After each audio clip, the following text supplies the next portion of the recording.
That's it, the Germans open fire. That's it, they bring some fire down. And very sensibly, the initial recce troops are withdrawing to a safe distance. Now the Germans have sprung the ambush, and it's developing into a bit of a firefight.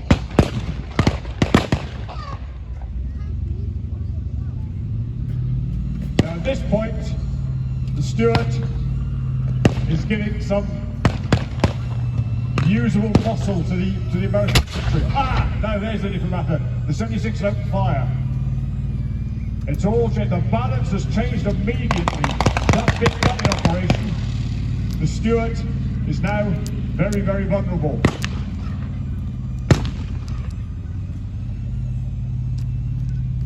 It's worth listening, ladies and gentlemen, to the difference in the patch of firepower coming from the Germans and the Allies.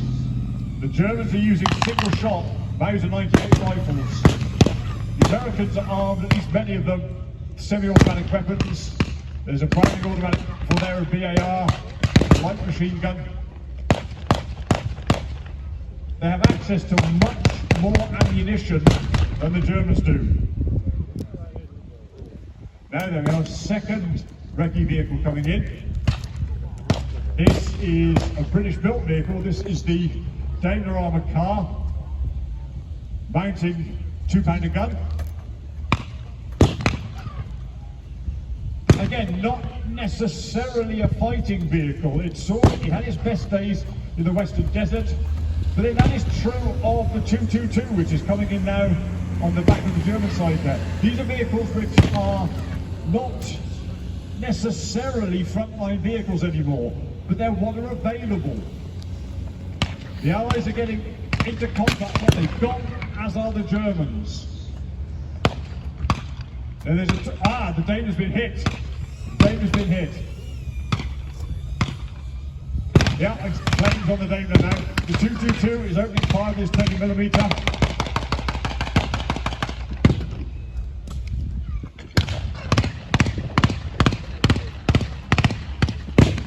Little bit of stalemate here, ladies and gentlemen. The Allies can't advance in the face of this German firepower, but the Germans can't decisively rid the field. Now, the Jeep is coming in. This is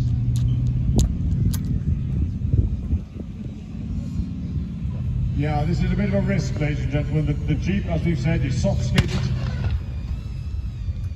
but it does mount that 50 caliber machine gun. Now, the 50 caliber originally designed towards the end of the First World War as an anti-tank weapon. So it's a serious bit of firepower. They can get into operation. Now, although the Daimler's been hit, it's moving forward. The Allied troops are moving forward. These guys from the 29th Division, they landed at Omaha, so they know what a tough fight is like.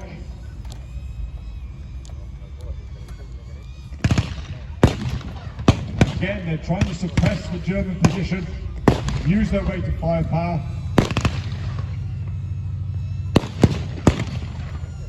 The Germans are attempting to flank the Americans, but already we can see some more American infantry coming in, so there's going to be a sort of two-pronged firefight going on here. There's the original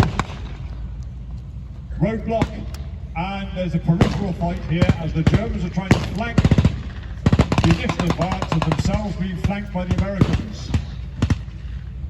The American infantry had a little mantra: find them, fix them, flank them, and finish them. That's what they're trying to do now. They're going to flank the Germans and to finish them off. Now the Germans are bringing in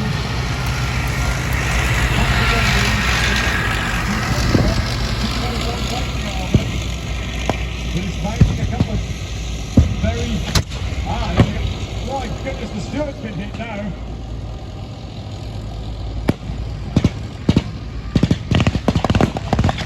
This fire from that heavy Russian built gun is really giving the Germans now some teeth.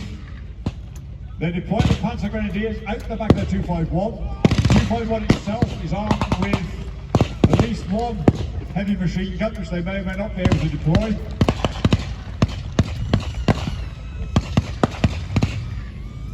It looks as if they're going to, it is an MG42, which has a rate of fire of well in excess of 1,000 rounds a minute. So much so the GI's called it Hitler's buzzsaw. Now there's more Allied armour coming in.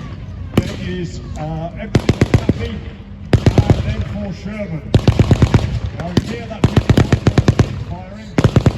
Yep, there he is. Yeah. That is a serious The Thompson. right, there's a BAR, I can see there on the high ground. Now, what the Allies are doing is using their weight of material here now. They have got more ammunition. They have got access to more armour than the Germans have. Now the Germans can still do damage here. We know that. They're making the Allies pay. The Allies have been hit now. Yeah, that 76mm on the M42 is going to be, I think, a pivotal thing here. The Germans have nothing against that.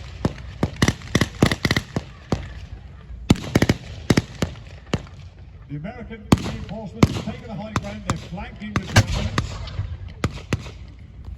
The Germans aren't giving up, they're not going to relinquish this ground easily.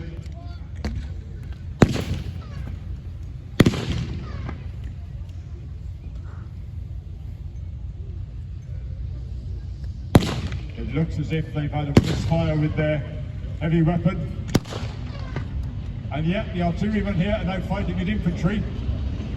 The balance is swinging clearly in the Allied favour. The Chaffee is flanking the German position, using its speed. So the second rifle meeting up there, which is deploying into 2-2. It's hit the 2-2-2. And it's burning. Now the Germans now have no armour.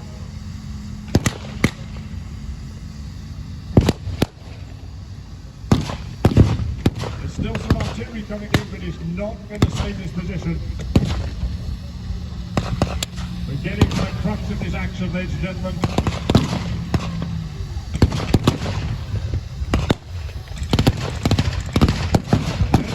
The GIs are either with semi-automatic weapons or with semi-automatic carbines. And yeah, it's over, I think. The Germans are beginning to surrender. And you hope.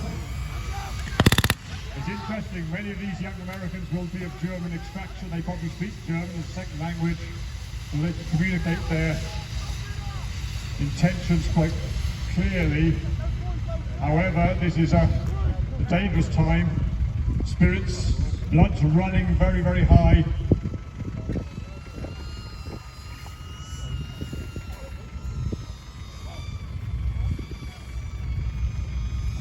I'm sure both sides intend to recognise the Geneva Convention, but that's not necessarily a given at this stage of the war.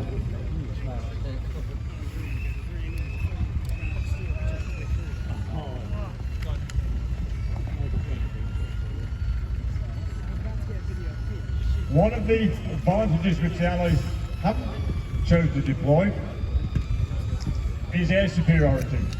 On a day like today, the biggest worry that the Kampfgruppe would have would be the J-boats, the fighter bombers, the British Typhoons, the American Thunderbolts, armed with 3-inch rockets, were capable of decimating any ground troops, any movement of ground troops.